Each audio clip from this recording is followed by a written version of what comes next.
예, 사랑하는 성도님들, 우리 성도들에게는요, 우리 하나님께서 크고 작은 사명을 주셨습니다.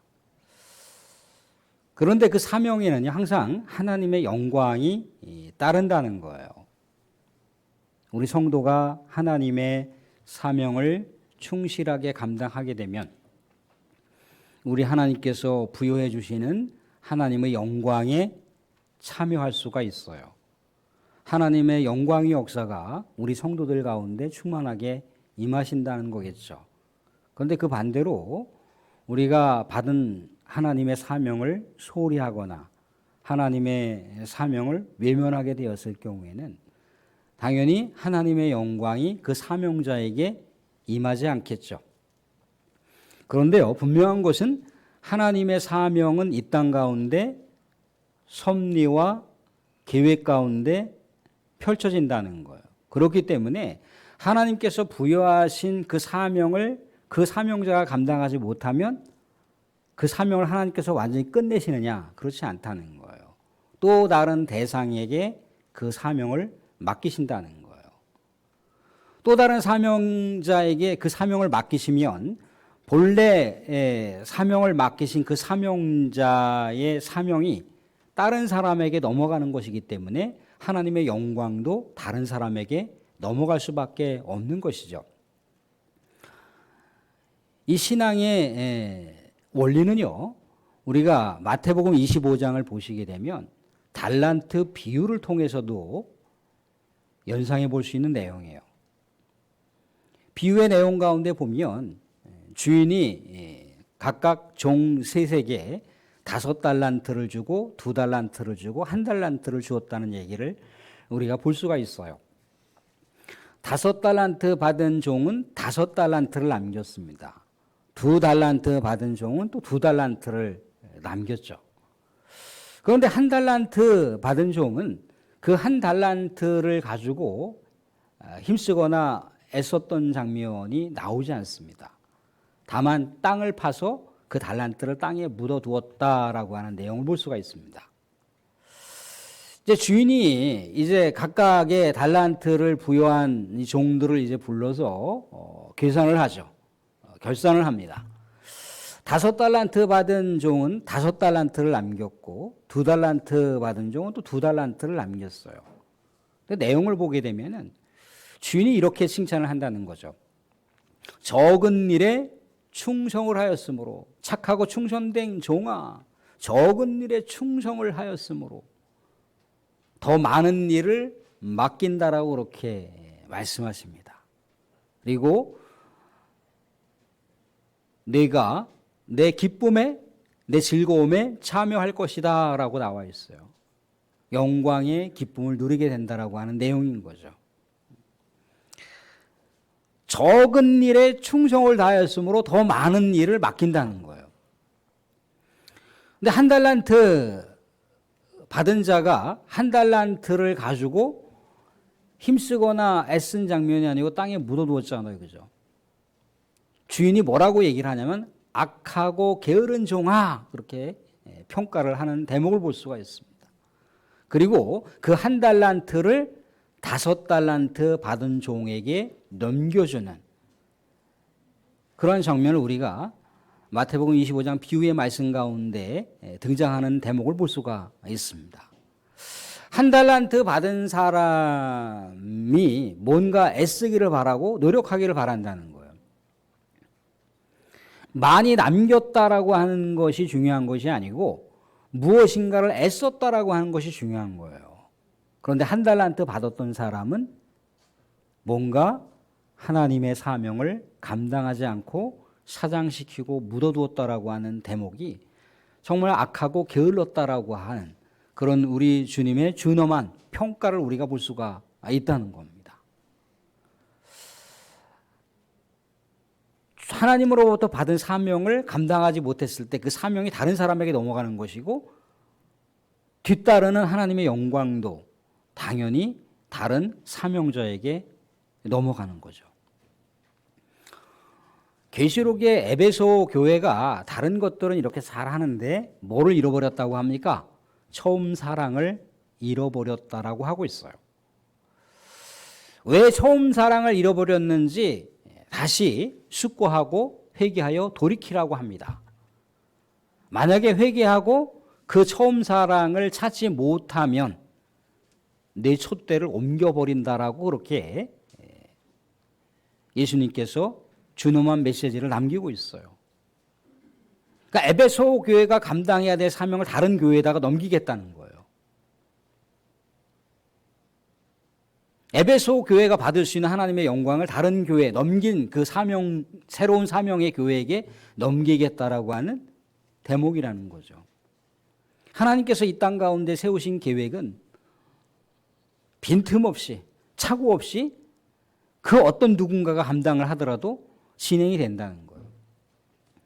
가룟 유다가 12 제자로서 그 사명을 감당하지 못하니까 성령이 충만하게 임하는 그 놀라운 은혜의 사건을 경험하고 나서 어떻게 했습니까?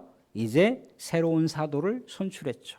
마띠아라고 하는, 가룟 유다가 맡게 될 그 사명을 마띠아라고 하는 사도가 감당을 하게 되는 그런 장면들을 우리가 사도행전의 역사를 통해서 볼 수가 있다는 겁니다. 사랑하는 성도, 오늘의 본문도 마찬가지인 거예요. 하나님의 사명을 감당해야 될 사람이 그 사명을 감당하지 못할 때 하나님의 영광이 다른 사람에게 넘어간다라고 하는 말씀을 오늘 말씀 가운데 볼 수가 있습니다. 오늘 내용을 보게 되면요, 에훗 이후에 이스라엘 백성들이 우리 하나님을 떠나는 장면들 볼 수가 있습니다. 4장 1절 말씀을 보면 이런 대목을 볼 수가 있어요. 4장 1절 말씀 한번 봐주실래요? 4장 1절 말씀 보시면 에훗이 죽으니 이스라엘 자손이 또 여호와의 목전에 악을 행하였다라고 나와 있어요. 에훗이 사사로 있었을 때 이스라엘은요 80년 동안 평안한 시절을 보냈어요. 뭔가 큰 어려움 없이 또 뭔가 큰 위기 없이 무탈하게 80년의 세월을 보냈다는 이야기입니다. 그런데 무탈하게 80년을 보내는 그 세월을 그들이 누리면서 하나님한테 죄악을 저질렀다는 얘기죠. 하나님을 떠났다는 얘기입니다. 하나님을 바라보지 못했다는 이야기예요. 그 전에도 이스라엘 백성들이 하나님을 떠난 적이 있었습니다. 그런데 그때마다 하나님께서 동일하게 이스라엘 백성들에게 개입했던 건 뭐냐면 이스라엘 백성들을 회복시키기 위한 우리 하나님의 긴급 조치가 이루어졌다는 거예요. 역시 마찬가지로 에훗이 떠난 후에 이스라엘 백성들에게 80년의 평안한 시절이 이제 무너질 때 이스라엘 백성들은 이제 위기 가운데 놓여 있게 됐다는 거죠. 어떤 위기가 이스라엘 백성들 가운데 있었다고 얘기합니까? 2절 말씀 보시면 2절 3절 말씀 보시면 이런 얘기를 볼 수가 있어요. 2절 3절 말씀 보시면 같이 한번 읽어보겠습니다. 2절 같이 시작. 여호와께서 하솔에서 통치하는 가나안 왕 야빈의 손에 그들을 파셨으니 그의 군대 장관은 하로셋 학고임에 거주하는 시스라요. 야빈 왕은 철병거 900대가 있어 20년 동안 이스라엘 자손을 심히 학대하였으므로 그것까지만 보겠습니다. 이전에도 우리 하나님을 떠났던 이스라엘 백성들에게 하나님께서 그 백성들을 회복시키기 위한 긴급조처로 하나님의 징계의 휘초리가 될 만한 대상들을 고르셨어요. 그때는 이스라엘 백성들이 이 가나안 본토에 거주했었을 때 가나안 본토의 백성들을 하나님께서 징계 휘초리로 사용하신 것이 아니라 가나안 주변에 있었던 메소포타미아라든가 아니면 모압 나라를 이스라엘의 징계 휘초리로 사용하셨다면 이제는 가나안 본토에 있는 거주민들을 하나님께서 징계의 휘초리로 사용하시는 대목이라는 거예요.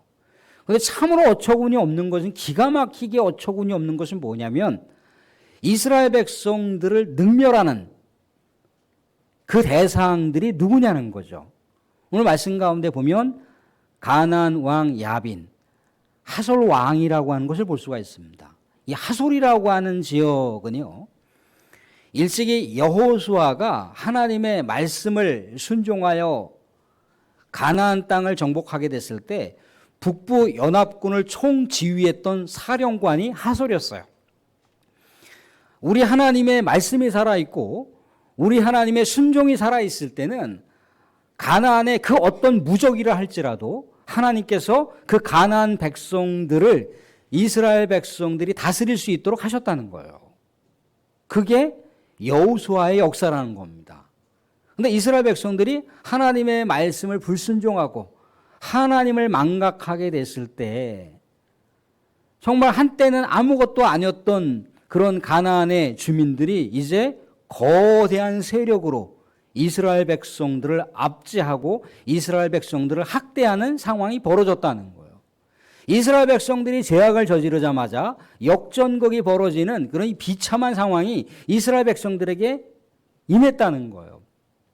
태평성대를 누릴 때 조금이라도 하나님을 바라보면서 조금이라도 깨어있는 신실한 모습을 보였다면 아마도 이런 위기를 이스라엘 백성들이 쉽게 극복했을지도 모르겠습니다. 그런데 이제 이스라엘 백성들에게 다가오는 이 위기는요, 점점 강도가 강해집니다. 점점 우리 하나님의 징계 휘초리의 강도가 강해진다는 것을 알 수가 있어요. 아까 말씀드린 대로다가 이 가나안 왕 야빈으로부터 이스라엘 백성들이 농락을 당하며 철저하게 짓밟힘 당하고 학대를 당한다라고 했을 때 이 학대라고 하는 단어가 라하츠라고 하는 단어인데 아주 짓이겨 버린다는 거예요. 쥐어짜댄다는 거예요. 일어서지 못하도록 완전히 짓밟아 버린다는 거예요. 학대를 당한다라고 하는 것이 인간 말살 그런 정책을 지금 이스라엘 백성들이 당하고 있는 장면을 말씀 가운데 보고 있어요. 사실 사사기의 역사를 통해서 우리가 이렇게 견주어 볼 수 있는 것은 뭐냐면, 과연 우리가 이 땅 가운데 살면서 우리는 하나님께 기도합니다. 하나님 평안을 주소서, 하나님 우리의 삶에 문제를 해결하게 주소서라고 이런 기도를 한다는 거예요. 근데 하나님께서는 분명히 우리가 기도를 할 때 응답하세요. 때로는 평안을 주시고요. 때로는 문제가 있을 때, 어려움이 있을 때 그것을 극복할 수 있는 그 길을 열어주신다는 거예요. 근데 중요한 건 뭐냐면 우리 하나님의 은혜를 받을 때, 우리 하나님의 축복을 받을 때 우리가 잊어서는 안 되는 건 뭐냐면 나에게 은혜를 주시고 나에게 축복을 주시는 분이 누구냐는 거예요. 그 하나님을 잊으면 안 된다는 거예요. 그 하나님을 바라보는 것을 놓쳐서는 안 된다는 거예요. 내가 누리고 있는 모든 이 세상 속에서의 축복과 은혜는 하나님께로부터 온 거예요. 내가 뭔가 잘나서 내가 특별하게 노력을 해서 하나님께 주신 것이 아니고요. 그건 은혜가 아니죠. 우리 하나님께로부터 받은 은혜는요, 내가 그런 대가, 그런 축복을 받을 수가 없었는데도 불구하고 하나님께서 주셨다는 거예요. 그렇기 때문에 내 모든 삶의 상황 속에서 하나님을 높여야 되는 거예요. 하나님께 영광을 돌려야 되는 거예요. 내가 영광의 자리 가운데 딱 차지하고 내가 잘했기 때문에 내가 뭔가 열심히 살아서 그건 하나님의 영광이 아니에요. 그 순간 하나님을 잊어버려요. 내 인생의 주어가 내가 되는 순간 하나님을 잊을 수가 있다는 거예요. 내 인생의 주어, 주체는 하나님이어야 된다는 거예요. 그래야만 우리 하나님의 영광이 계속해서 내 안에 머무를 수가 있는 거예요. 내가 무엇인가, 뭐가 잘났기 때문에 내가 무엇인가 할 수 있다라고 생각하는 즉시 하나님의 영광은 임하시지 않는다는 거예요. 겸손히 하나님을 바라보게 됐을 때 하나님 우리를 높이셔요. 하나님의 영광이 우리에게 임할 수가 있다는 겁니다. 자, 이스라엘 백성들이 다시 위기 상황 가운데 놓여 있습니다. 전혀 생각하지 못했던 한때 여호수아 시대에는 철저하게 전멸당했던 하솔의 후손들이 다시 일어나는 거예요. 다시 이스라엘 백성들이 죄악을 저지르자 이스라엘 백성들의 거대한 적이 되어서 이제 등장을 하는 거예요. 하나님께서 이들을 징계 회초리로 사용하셨다는 거죠. 그 학대, 그 짓이겨짐, 그 짓밟힘이 너무나 가혹하고 너무나 처절해서 이제 이스라엘 백성들이 하나님을 향해서 부르짖는다는 거예요. 사랑하는 이 세상 가운데 우리 하나님의 은혜와 우리 하나님의 축복과 문제 해결의 역사를 이룰 수 있는 가장 큰 비결은 하나님을 찾는 것밖에 없어요. 하나님께 매달리는 것밖에 없어요. 우리가 이렇게 저렇게 한다고요? 아니요. 하나님을 찾는 길밖에 없어요. 세상의 수많은 역사 가운데 그 인간 역사의 밑바닥에 항상 뭐가 흐르냐면 하나님의 섭리 역사가 흐른다는 거예요. 그걸 우리가 놓치면 안 돼요. 그걸 놓치면 안 됩니다. 사랑하는 우리 하나님이 우리 인생의 주인인 것을 잊지 마시기 바랍니다. 그래서 어려움이 있을 때마다 그 하나님께 매달리고 그 하나님을 찾고 그 하나님께 부르짖는 은혜의 역사가 저와 여러분 가운데 있어지기를 주님의 이름으로 축원드립니다. 이렇게 이스라엘 백성들이 하나님을 부르짖을 때 하나님께서 드보라 사사를 이스라엘 백성들에게 보내주셨는데 이 드보라 사사가 모든 이스라엘 백성들을 이끌어가는 우리 하나님의 도구가 아니었다는 거예요. 드보라 사사는 하나님의 말씀을 전달하는 여선지자였을 뿐이에요. 여선지자를 통해서 누구에게 하나님의 현장의 사역, 사명을 맡기셨습니까? 오늘 말씀 가운데 보면 바락이라고 하는 자가 등장합니다. 6절 말씀 보시면 이런 말씀을 볼 수가 있어요. 6절 말씀에 드보라가 사람을 보내어 아히노함의 아들 바락을 납달리 게데스에서 불러다가 그에게 이르되 이스라엘 하나님 여호와께서 이같이 명령하지 아니하셨느냐? 너는 납달리 자손과 스불론 자손 10,000명을 거느리고 다볼산으로 가라. 이 가나안 야빈 왕을 휘호하는 시스라 장관이 있는데 그 장관과 그의 군사들과 격돌을 하게 될 것이지만 하나님께서 승리를 약속하십니다. 승리의 영광을 약속하세요. 그 말씀이 7절에 나와 있습니다. 7절 말씀 같이 한번 보겠습니다. 같이 읽겠습니다. 같이 시작. 내가 야빈의 군대장관 시스라와 그의 병거들과 그의 무리를 기송강으로 이끌어 내게 이르게 하고 그를 내 손에 넘겨주리라 하셨느니라. 승리 영광을 약속하셨어요. 다만 가라는 겁니다. 다만 가라는 거예요. 말씀은 다만 바락이 가라고 하고 있어요. 바락이라고 하는 의미는 번개예요. 하나님의 번개입니다. 하나님의 번개는 명령하면 떨어져야 되는 거예요. 근데 바락이 뭐라고 반응을 하냐면 못 가요. 내가 어떻게 가요? 싫어요.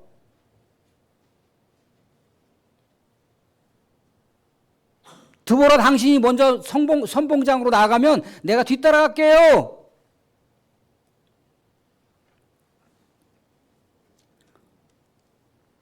팔절 바락이 그에게 이르되 만일 당신이 나와 함께 가면 내가 가려니와 만일 당신이 나와 함께 가지 않으면 나도 가지 아니하겠노라 하니.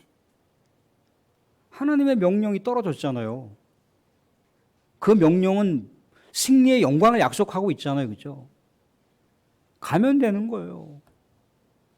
하나님을 의지하고 가면 되는 거예요. 말씀을 의지하고 가면 되는 거예요. 왜 다시 사람을 의지합니까?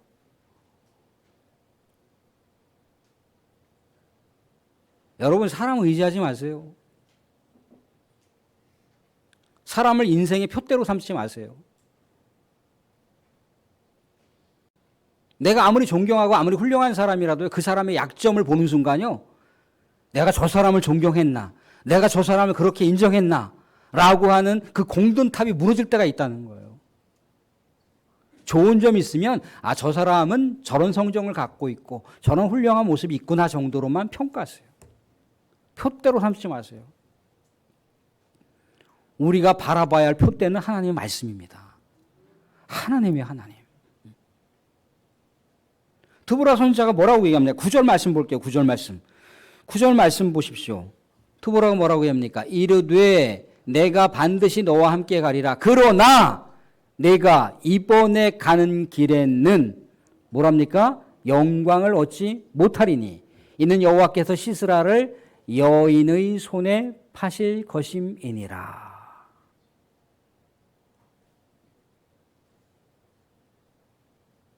승리의 영광을 얻을 수 있는 기회를 바락이 상실해 버렸어요. 그리고 뒤인 이야기 나오지만 헤벨의 아내 야엘이라고 하는 여인이 등장합니다. 이 여인이 전쟁 승리의 영광을 얻게 되는 장면을 우리가 사사기 4장 후반절을 통해서 볼 수가 있습니다. 사랑하는 말씀을 맺겠습니다. 하나님께서 우리에게 크고 작은 다양한 사명이 있어요. 우리 가정에게도 그런 사명을 주셨고요. 또 우리 일터에도 그런 사명을 주셨어요. 또 가까이 있는 우리 공동체를 유지할 수 있는 사명들을, 또 물론 그의 재능에 맞는 경우도 있기도 하고 재능에 맞지 않는 경우도 있을 수 있지만 우리가 감당할 수 있을 만한 사명을 주셨어요. 그런데 그 사명을 감당한다는 것이 하나님의 영광이 따른다라고 하는 것을 잊어서는 안 됩니다. 하나님의 영광, 세상의 가치의 모든 총합을 다 합친다 할지라도 하나님의 영광에 감히 견줄 수 없는데 그 하나님의 무한한 영광을 사명을 감당하는 자에게 주신다고 하고 있다는 거예요. 사랑하는 성도님들, 새로운 2월달이 우리에게 펼쳐지고 있습니다. 2월도 그렇고 2025년도 그렇고 우리의 힘이 부족하면, 우리의 지혜가 부족하면 성령을 의지하고 성령 충만함으로 성령 지혜를 얻고 성령의 능력을 얻어서 우리 하나님께서 분부하신 사명, 우리에게 맡겨주신 사명을 충만하게 감당하여 하나님의 영광에 참여할 수 있는 우리 복된 성도가, 우리 관계교회 성도가 될 수 있기를 주님의 이름으로 축원드립니다. 아멘. 기도